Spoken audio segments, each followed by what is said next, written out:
Ini nanti Bapak share juga. Hapus, hapus, hapus, hapus, hapus.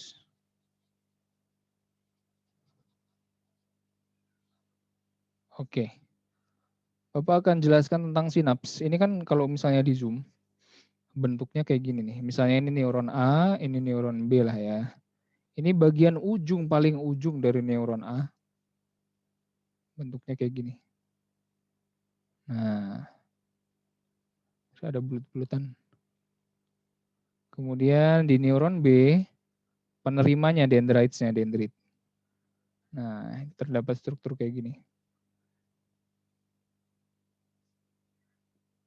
Ini kalau di Zoom ya, jadi ini tuh bagian A, ini bagian B.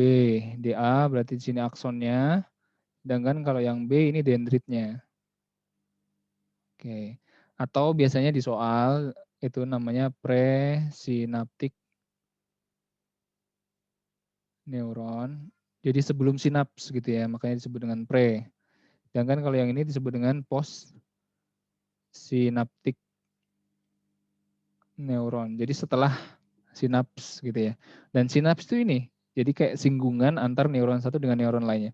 Tapi dia nggak nyentuh gitu ya, mengikuti protokol kesehatan. Tidak menyentuh satu sama lain. Oke. Terus di dalam sini, nah di sini oke ini akson ya, akson A, ini akson B. Nah terus di dalam sini terdapat vesicle. Vesicle itu kayak kontainer ya, kontainer dari apa Pak? Dari yang namanya neurotransmitter warna pink. Neurotransmitter ini sebagai perantara ya, orang ketiga lah gitu ya, yang menyambung informasi antara akson akson dengan dendrit gitu kan ya, pada neuron yang berbeda, neuron A dan neuron B. Nah, ada perantaranya namanya neurotransmitter. Oke. Terus neurotransmitter namanya ada perantara, otomatis harus ada yang menerima dong neurotransmitter itu. Ya, penerimanya atau receivernya disebut dengan reseptor.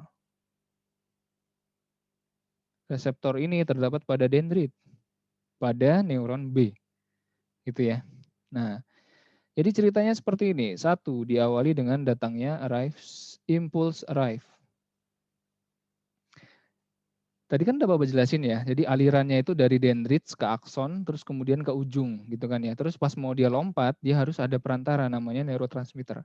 Nah, ketika si impuls ini, warna kuning ini, sampai di ujung-ujung akson, nah, impulse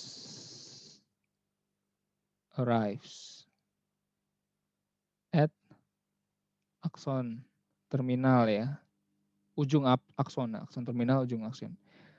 Bapak gambarkan dengan warna kuning ya. Kalian ngikutin ya, ngikutin. Nah, aliran listriknya sampai sini. Nah, tapi terhenti karena nggak nyambung gitu loh. Bayangkan kalau saraf kita nyambung, kalau satu rusak semuanya rusak. Paham ya? Maka itulah hikmah dari adanya sinaps. Kalau satu saraf mati, semuanya mati otomatis. Kalau misalnya saraf semuanya nyambung ya, nempel gitu loh. Atau bahkan bergabung ya. Nah, maka dari itu kalau misalnya saraf satu rusak, itu bisa dipindah. Jadi misalnya A nih, A kebetulan rusak. Nah, ada C, nah, akhirnya C yang nempel ke B, gitu kan ya, dan seterusnya.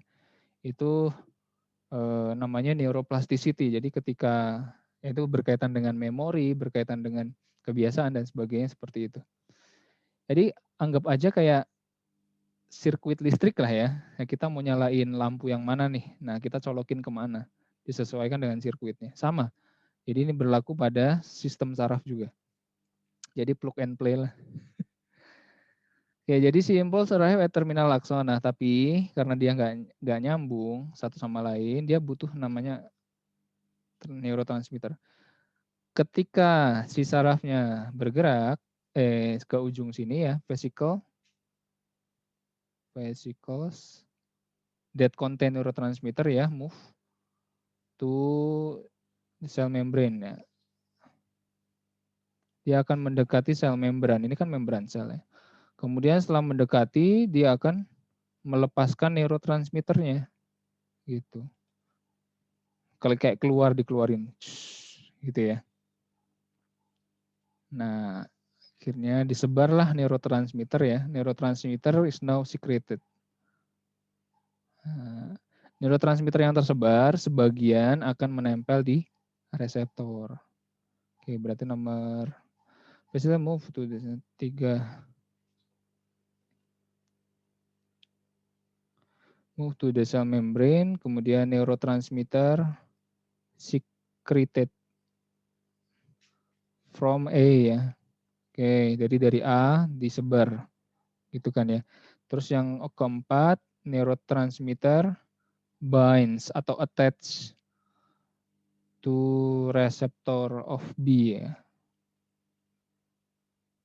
Nah, setelah dia nempel, now B impulse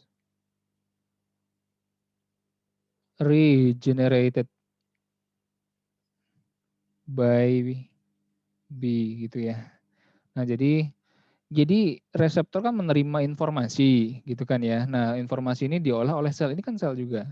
Dan ternyata informasinya adalah untuk meneruskan impulsnya. Tapi sebenarnya tidak semua impuls diteruskan. Gitu ya. Jadi ada neurotransmitter yang juga menghambat impuls sebenarnya. Katakanlah dia nih neurotransmitter nempel ke reseptor untuk menyuruh stop. Ini harus stop nih. Nah, bisa jadi. Kan neurotransmitter ada banyak. Contohnya dopamin. Kalau dopamin itu meneruskan fungsinya.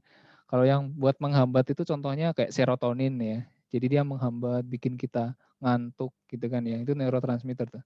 Ada juga melatonin ya. Itu menghambat juga, menghambat kinerja saraf. Jadi otak kita rileks gitu, nggak banyak pikiran dan sebagainya kayak gitu ya. Beda sama misalnya asetilkolin. Kalau kita lagi olahraga itu ada namanya neurotransmitter namanya asetilkolin. Ya fungsinya untuk meneruskan rangsangan terus-menerus ya sampai Bapak bergoncang. Lagi kalau excited juga ya. Nah, terus-menerus sehingga kita jadi melek ya seperti itu. Nah, beda sama serotonin dan melatonin tadi. Gitu ya. Kayaknya 5 step cukup ya. Jadi impulsnya datang di ujung A, kemudian vesikelnya yang di ujung A ini bergerak menuju sel membran, kemudian neurotransmitternya dilepas dari A, kemudian neurotransmitter itu nempel di reseptornya punyanya B, kemudian impuls regenerated by B. Selesai, dilanjutkan ke saraf yang lain. Itulah sinaps. Kalau suruh ngurutin ya disesuaikan lah ya. Mungkin kata-katanya nggak sama persis kayak Bapak. Ini ada celah ya, namanya synaptic cleft. Oke. Ini neurotransmitter. Neurotransmitter.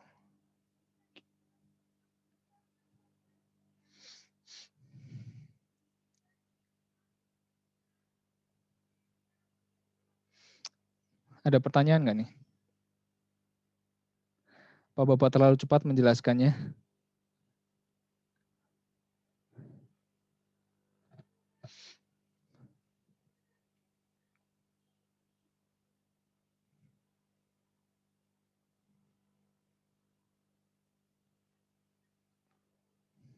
Oke ya, sepertinya itu untuk sistem saraf. Mana tadi?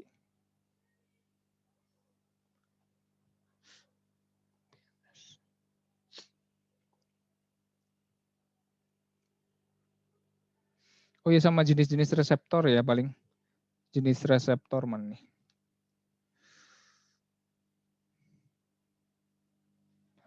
Tergantung dengan apa yang dia deteksi ya. Kalau misalnya mendeteksi sentuhan, getaran dan sebagainya itu mekanoreseptor. Misalnya di lidah sama di hidung mendeteksi zat-zat kimia namanya kemoreseptor. Kemudian kalau di mata itu namanya foto. Foto artinya kan cahaya. Fotograf, menangkap cahaya. Grafia itu menangkap katanya. Reseptor. Kemudian apa lagi? Oh ya, misalnya mendeteksi panas di kulit, itu namanya termoreseptor. Kayaknya belum Bapak sampaikan sih ini. Ya, untuk tambahan aja ya. Mekano, kemo, foto, termo. Udah kayaknya itu yang utama. Oke, nervous system seperti itu. Bismillah. Yang kedua, tentang sense, yaitu mata. Duh, Bapak susah gambarnya. Bapak ambil dari buku aja ya. Mana nih? Oke, ini catat nih, bagian mata yang penting ya. Bagian mata itu ya semuanya penting maksud Bapak. Yang mungkin keluar di ujian. Sel-selnya gitu ya. Bedanya kon sama rod. Itu kan terdapat di retina lah ya. Seperti itu. Kemarin katanya si Reva, kalau nggak salah Reva atau Via gitu. Ya, pokoknya kon itu dia akan terpusat di suatu titik di retina. Jadi memusat. Sedangkan kalau rod itu cenderung menyebar gitu ya. Karena kon ini dia mendeteksi warna. Ingat ya, kon bentuknya kayak gini. Kayak kerucut ya, artinya sel kerucut. Bahasa Indonesianya iya, sel kerucut.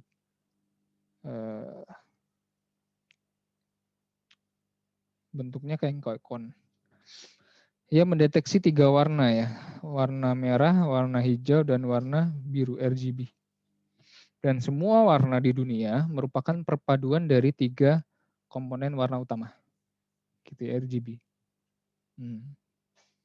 Nah, sedangkan sel yang lain disebut dengan sel batang, yang jumlahnya tentu lebih banyak di retina dibandingkan dengan sel kon. Gitu. Karena rod ini hanya bisa mendeteksi intensitas cahaya, cahaya terang, cahaya gelap, hitam putih gitu ya. Tanpa adanya kon, orang bisa mengalami buta warna. Dan ini adalah yang dialami orang-orang penderita buta warna. Gitu ya. Sebagian selnya ada yang hilang. Entah itu sel warna merah, sel warna hijau, atau sel warna biru, atau bahkan semua. Atau buta warna total kan istilahnya. Jadi hitam putih. Kasihan ya. Tapi itu penyakit langka. Oke, itu terus bagian-bagian mata sama mungkin ini ya, tentang otot-otot mata. Nah, yang perlu kalian pelajari. Kalau iris pupil Bapak nggak usah jelasin lah ya. Yang pertama di sini karena dari samping ya, ini ada 2 bagian penting. Yaitu ciliary muscle sama suspensory ligament. Gitu ya. Ada yang udah baca bagian ini? Ini belum Bapak terangin, maaf ya. Tunggu. Di sini ada penjelasan. Nah, suspensory ligamen sama ciliary muscle fungsinya, catat nih ya.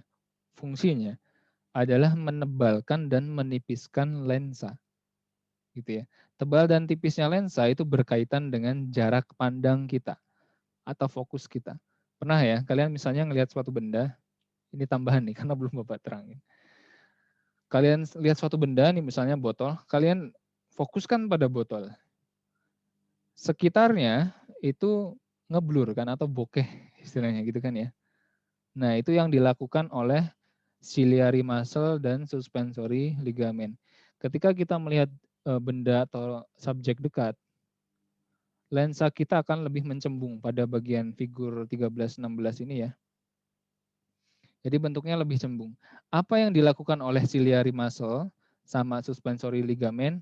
Di sini diterangkan bahwa ciliary muscle mengalami when it relax they are pulled tight. The lens pulled him. Nah, Bang mastiin dulu ya. Tension of suspensory ligaments and thus the shape of lens is altered by means of ciliary muscle. Benar ya. When the muscle contracts, the suspensory ligaments are loosened. Okay, when it relax, they are pulled tight. Okay. When suspensory ligaments are tight, the lens is pulled thin. Okay, jadi ketika tight tadi mana? Nah, jadi ketika kondisi yang seperti ini, yang tipis ya, lensanya kita menipis, itu ciliary muscle-nya sedang relax. Gitu ya. Karena si suspensory ligaments tadi menebal, ibarat kayak gitu, kayak menarik itu kan seolah-olah seperti itu. Tapi ototnya relax, ngelihat benda jauh. Itu nggak capek, ya kan? Dibandingkan kita fokus dengan benda dekat terus-menerus. Maka dari itu kalau misalnya kita lagi ngezoom kayak gini terus-menerus pasti lelah. Baca buku lelah, gitu ya. Karena ketika kita melihat objek yang dekat, otot mata atau ciliary muscle-nya itu kontraksi terus gitu ya, menyebabkan si suspensory ligament itu melonggar ya kan, sehingga dia menekan lensa sehingga menebal begitu. Jadi capek kalau ngelihat bayangan benda-benda dekat ya. Nah, inilah yang kaitannya dengan kalau orang-orang di kota itu jarak pandangnya itu lebih pendek ya. Jadi cenderung terkena minus kayak Bapak nih. Kebanyakan baca komik dulu sambil tiduran. Nah, makanya jadi minus ngelihat benda dekat terus kan seperti itu. Gitu ya. Jadi ketika kita melihat jauh, ciliary muscle-nya relax gitu ya. Karena suspensory ligamennya dia akan menebal gitu, tight, pulled tight. Jadi seolah-olah kayak narik gitu kan ya. The lens is pulled thin when they are loosened, the lens get thicker. Benar ya? Oke. Ketika contract justru loose kalau suspensorinya, ketika relax justru ketarik. Oke. Jadi konsepnya adalah seperti itu. Melihat benda dekat bikin capek, melihat benda jauh itu lebih relax. Oke, terus kemudian ini bagian yang sense yang penting yang kedua. Yang pertama tadi tentang suspensory ligament sama ciliary muscle. Yang bagian kedua adalah bukan ini, mana nih? Oh ini bener ya. Radial muscle sama kok enggak ada? Tunggu bentar. Oke, ini dia. Circular muscle sama radial muscle. Yang kemarin kita bahas juga ya. Nah, circular kalau kontraksi gimana? Pupilnya menyempit atau melebar? Circular yang melingkar, yang mengelilingi pupil.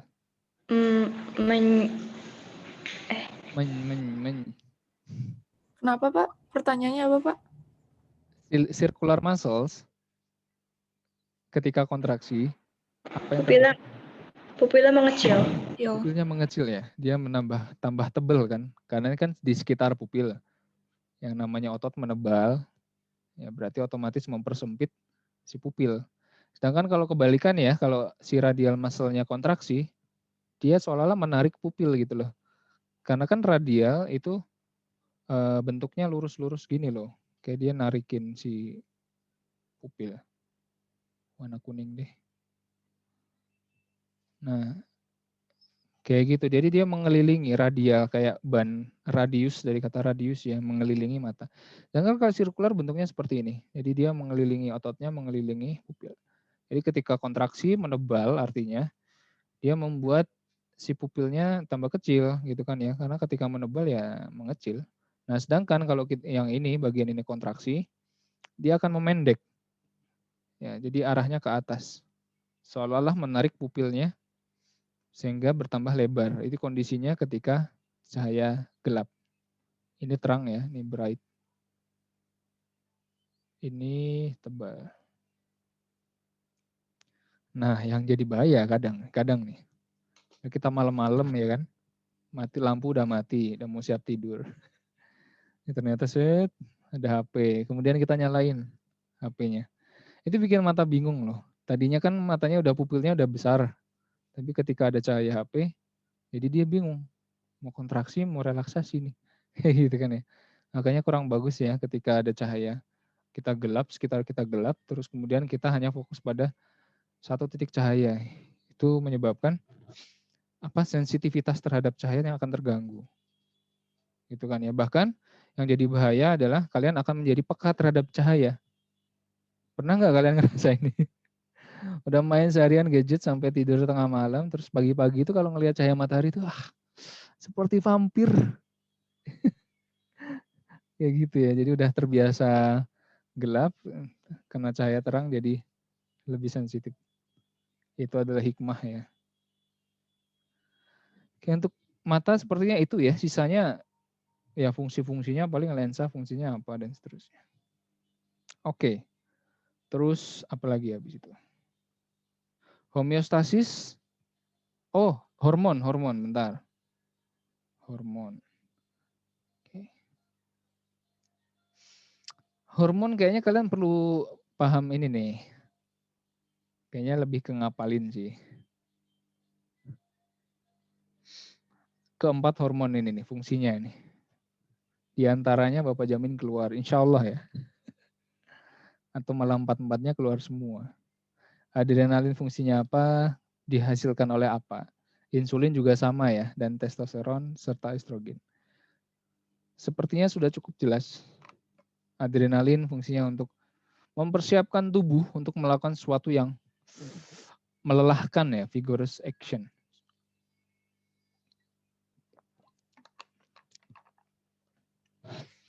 Oke. Sama paling ini sih, ya kan kalian pelajarin ya. Kemudian bedanya antara nervous sama endokrin. Kuncinya nervous itu akan lebih cepat otomatis efeknya. Kita disentuh, pasti merasakan sentuhan pada saat itu juga, ya nggak ada delay. Sedangkan hormon, misalnya hormon pertumbuhan, kita butuh bertahun-tahun untuk mendapatkan efek dari pertumbuhan itu. Pas bayi, pas umur 2 tahun, 3 tahun, dihasilkan hormon pertumbuhan, tapi efeknya itu jangka panjang. Gitu.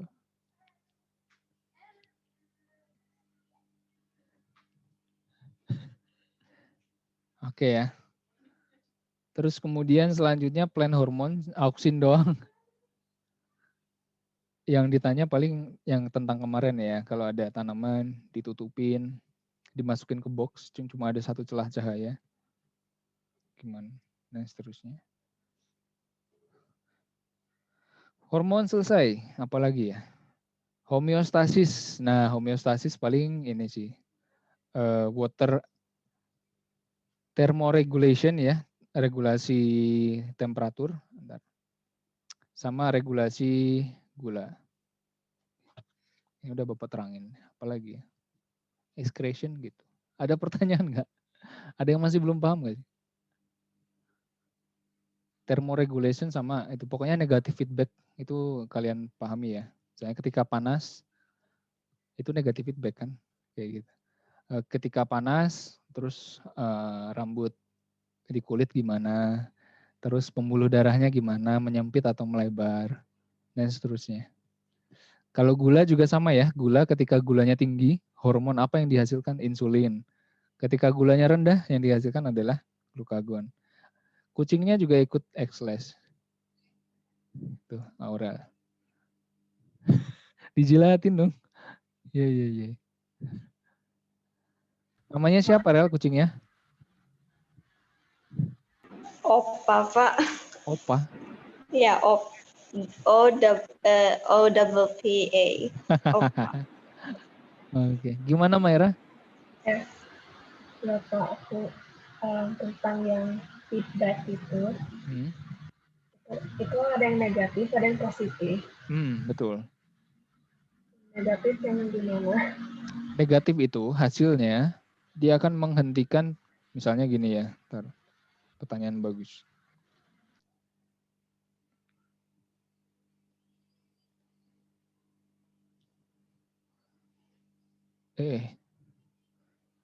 Negatif feedback dari gula ya. Bapak senangnya contohnya gula. Misalnya ada high blood sugar, ya kan?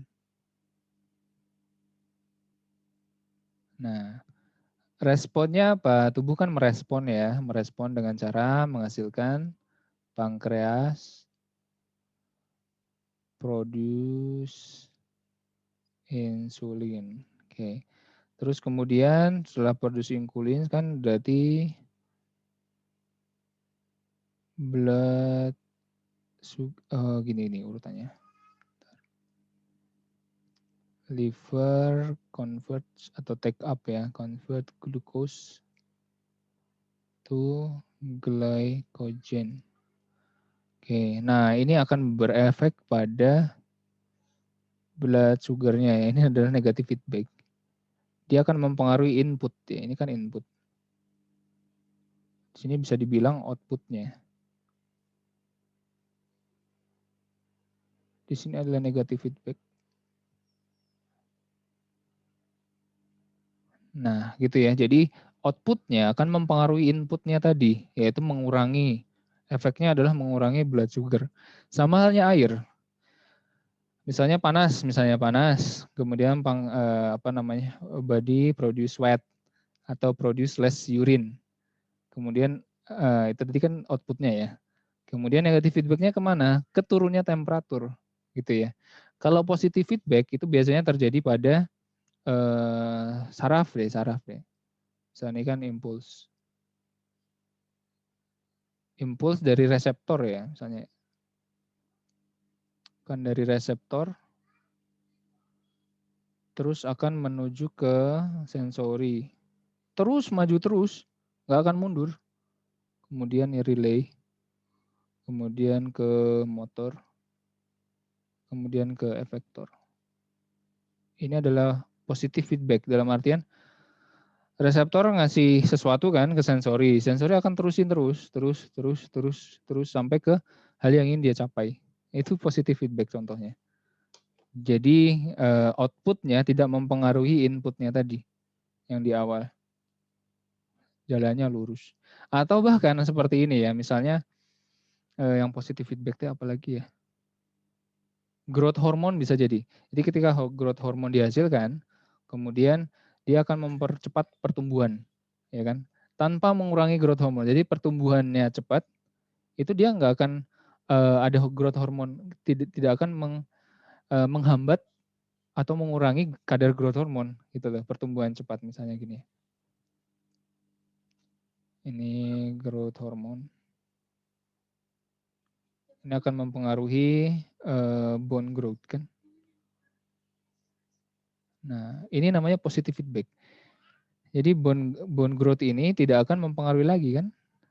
Atau apakah dia akan mengurangi? Enggak. Jadi ini disebut dengan positive feedback. Feedback yang positif. Ya. Kalau yang misalnya kita tuh tangannya kena panas, terus menjauh, itu positif bukan? Oh, itu beda. Kalau itu kan bukan regulasi tapi refleks. Oke ya. Nah, negatif sama positif feedback itu terjadi pada homeostasis. Oke ya. Homeostasis itu apa aja sih yang terlibat? Tadi hormon, terus kemudian enzim juga bisa, terus temperatur dan sebagainya seperti itu ya. Tuh. Kalau itu kaitannya dengan reflex arc,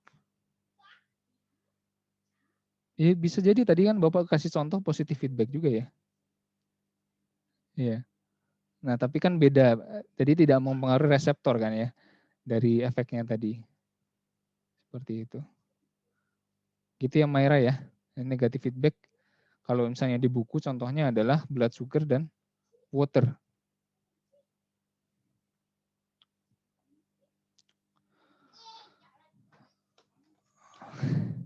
Tentang apa lagi ya? Excretion ya, bagian-bagian ginjal ya dipahami dibaca aja. Si kucingnya ikutan nongkrong si opa. Terus filtration sama reabsorption dibaca. Kayaknya hemolisis nggak tahu, kayaknya nggak ada sih. Oke, baik seperti itu ya. Kayaknya Bapak nggak usah nerangin banyak-banyak. Ada pertanyaan lagi nggak? Filtration, reabsorption. Pak, maaf, satu lagi. Boleh Mayra. Mayra aja dulu. Oh iya. Nah, dan ini cuma aku agak bingung. Urea itu bagus buat tubuh atau jelek buat tubuh? Urea. Ya, karena kan di liver dia bikin, tapi aku bingung kenapa udah dibikin malah dibuang. Oke, pertanyaan bagus banget ya. Di liver kan kita tahu namanya deaminasi ya. Nah, deaminasi itu kan conversion ya dari excess amino asid, kelebihan amino asid menjadi urea. Nah, benar, kenapa kok kalau misalnya urea mau dibuang, kenapa dihasilkan gitu kan? Nah, pertanyaan Bapak gini. Apakah kita setiap detik kita buang urin terus? Enggak kan? Tertentu ya, ditampung dulu. Artinya selama proses penampungan, pembentukan urin, urea beredar kan di dalam darah kita. Dalam darah kita ada ureanya nih. Gitu ya. Nah, misalnya kalau misalnya urea ini enggak dibentuk atau karena amino asid akan berubah menjadi amonia. Amonia itu notabene-nya beracun dan berbahaya dan bisa merusak tubuh. Amoniak, gitu kan ya. Nah, maka tubuh menciptakan zat yang lebih ramah, gitu kan ya. Zat yang lebih ramah agar supaya nanti ya kan sebelum menunggu dibuang ini masih aman lah beredar di dalam darah gitu ya. Nah jadi itulah kenapa dibentuk urea. Ibarat kayak gini, ketika kita di rumah kan kita rumah mungkin jauh sama tempat TPA pembuangan sampah utama ya seperti itu. Sampahnya kita biarin aja bersebaran atau kita plastikin masukin tong sampah di rumah dulu. Diplastikin dulu kan? Biar ya at least ya walaupun bau, at least baunya terpusat lah di situ, di daerah situ. Terus kalau dilihat ya kita ngelihat plastiknya, nggak ngelihat dalamnya sampahnya gitu loh. Nah urea itu ibarat kayak sampah-sampah dalam tubuh yang di packaging gitu loh. Yang terlihat memang lebih ramah buat tubuh yang dibentuk oleh liver. Jadi liver ini pengolahan sampah tadi loh. Nah sebelum nantinya akan dibuang melalui urin atau dari keringat dan sebagainya gitu. Soalnya kalau misalnya amino asid dibiarkan, dia akan berubah menjadi amonia gitu kan ya. Amonia ini beracun dalam jumlah yang banyak, bisa beracun bahkan mematikan ya, seperti itu, toxic substances. Itu harus diramahkan. Nah yang meramahkan adalah liver gitu. Maira, terjawab ya. Oke, benar sih, benar. Kenapa diproduksi biar lebih ramah aja sebelum dibuang. Gimana Shanda? Ini recordingnya bakal Bapak share kan? Insya Allah ya, semoga uploadnya selesai, tapi nggak tahu jam berapa. Karena sebelumnya juga ada yang record. Oke ya, tapi seperti itulah kuncinya. Bapak jelasin poin-poinnya aja buat kalian. Insya Allah 9B siap buat besok. Oke ya. Amin, Pak. Paling poin-poin yang penting tadi, yang kita tambahan yang perlu ditekankan lagi tadi mata ya. Bagian otot-ototnya belum terlalu Bapak tekanin ya. Dibaca-baca lagi. Sama sinaps lah. Oke, itu aja sih, yang lainnya insya Allah aman. Ada pertanyaan lagi mungkin dari Aliza? Pak, Yes, Aurel. Bapak boleh tolong jelasin tentang kayak struktur yang apa yang buat milah kemarin nggak? Itu aku bingung banget. Buat apa? Yang milah urea atau apa gitu, aku lupa. Milah urea? Apa itu? Bapak nggak tahu. Oh iya, iya, yang ginjal ya, di ginjal. Iya, ya. Oke. Oke, bagus. Stop. Apa, boleh. Mata. Tunggu, biar nggak pusing kalian. Bapak cari dulu halaman. Halaman berapa ya? Oh, ini dia nih. Dulu.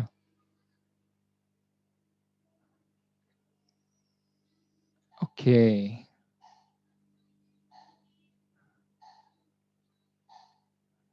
Ini Ariel ya? Iya. Oke. Yang Bapak jelasin pori-porinya itu juga ya? Nah, oke, jadi di dalam ginjal, pertama ginjal dulu deh ya. Ginjal kan tersusun dari beberapa komponen ya. Yang pertama korteks, itu bagian luarnya.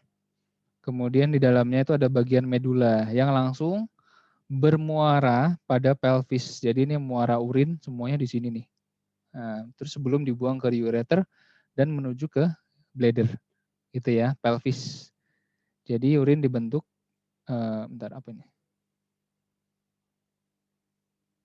Oke Riana, silakan. Boleh. Oke, di sana udah 1 jam ya. Silakan Riana. Assalamualaikum. Waalaikumsalam. Bentar. Jadi si nefron ini kan nefron ya, nefron. Ini kan menghasilkan urin nih. Bapak kasih warna merah biar jelas. Dihasilkan sini, diproses, kemudian keluar menuju ke si pelvis. Ini baru satu. Bayangkan nih, satu nefron, satu ginjal itu ada jutaan nefron. Berarti berapa tetes tuh? Ya kan tiap saat. Nah, dan ini tetesan-tetesan ini dikumpulkan di pelvis, kemudian masuk ke ureter. Itu prosesnya ya. Dari 1 juta neuron. Nah, kita zoom in. Nefron, tadi Bapak nyebut neuronnya. Nefron bentuknya adalah seperti ini. Dia terdiri dari 2 komponen pembuluh darah dan komponen tubulus atau pipanya yang langsung bermuara pada pelvis, nyambung ke pelvis, gitu ya. Oke. Nah, di sini untuk mempermudah kayaknya bagian yang bawah ya. terjadi dua proses utama untuk pembentukan urin. Yang pertama adalah filtration, yang kedua adalah reabsorption. Ingat ya, filtration artinya penyaringan, sama kayak saring-saringan. Ya kan, kalau nyaring gimana kan? Saring, ada yang disaring, ya kan? Ada yang lanjut, ya kan? Ada yang tersisa. Nah, disaring, namanya disaring kan, sisanya ini akan diamankan gitu kan ya, yang tidak lanjut seperti itu. Nah, sama di filtration ini kan darah, ini kan blood masuk ke penyaringan darah gitu ya. Darahnya disaring, darahnya nggak bisa keluar gitu kan ya, karena darahnya itu ibarat kayak kemarin Bapak jelasin Indomie ya. Kan Indominya nggak mau dibuang, ya kan, seperti itu. Jadi yang terbuang ini ibarat kayak air saringannya. Oke, nah terus kemudian komponen apa aja yang bisa masuk ke tubulus yang nantinya mau dibuang?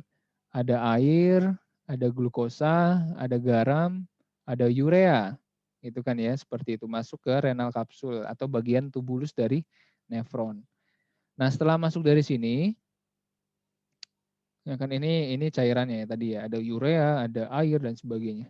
Ada sebagian yang diserap kembali sama darah. Namanya reabsorption. Yang diserap adalah air, misalnya masih butuh ya, sama gula. Gula itu harus diserap semua. Nggak boleh enggak. Gitu ya. Kalau misalnya, makanya ini sebenarnya panjang, ini hanya ilustrasi ya. Sebenarnya panjang salurannya, dari sini terjadi penyerapan gula 100%. Sehingga urin tidak mengandung gula. Ya, itu namanya reabsorption. Setelah reabsorption ada tahapan-tahapan lain ya, seperti itu. Penyerapan air kembali dan seterusnya, pemekatan urin, penambahan zat sisa, zat yang berbahaya dan sebagainya seperti itu. Nah, kemudian jadilah urin ya, seperti itu. Urin terus kemudian masuk ke namanya collecting duct, tubulus pengumpul ya, collectifus. Kemudian menuju ke pelvis. Udah gitu Aurel. Filtration sama reabsorption tahapannya. Oh, berarti reabsorption itu yang di sini ya? Gitu. Mana nih? Itu di situ tuh. Saya ada kotoran di sini. Oh iya betul. Di daerah sini ya. Kalau reabsorption di mana? Sini. Reabsorption. Itu sama tempat. Oh, di situ juga. Iya, Bapak lingkarin ya. Oke. Sebenarnya di sepanjang ini tuh bisa semua reabsorption.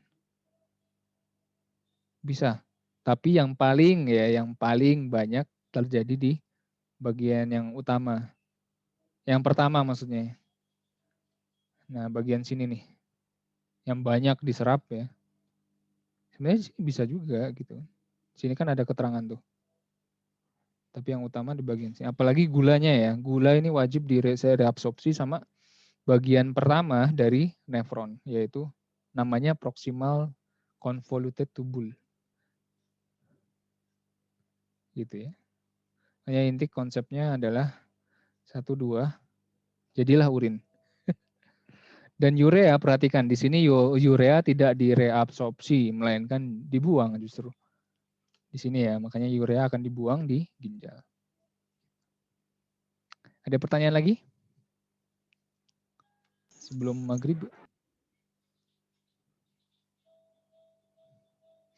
Silakan Real, daripada nanti bingung. Ada yang masih ragu. Paling urutannya yang ini nih. Jadi dari ginjal, terus ureter, bladder, uretra, udah. Iya. Sama mungkin soal-soal kalian kerjakan ya, soal-soal yang udah pernah Bapak kasih. Nanti Bapak share juga di grup, Bapak coba cari ya soal tahun lalu. Semoga ada. Gitu ya. Ada pertanyaan? Semangat ya belajarnya. Kalau ada pertanyaan nanti malam bolehlah kontak sama Bapak juga tanya. Baik, sekian dari Bapak ya. Kurang lebihnya mohon maaf dan good luck buat besok. Dan selamat libur panjang, ini pertemuan terakhir sepertinya. Sukses ya. Bye-bye. Assalamualaikum. Waalaikumsalam. Terima kasih, Pak. Sama-sama nih. Thank you. Thank you.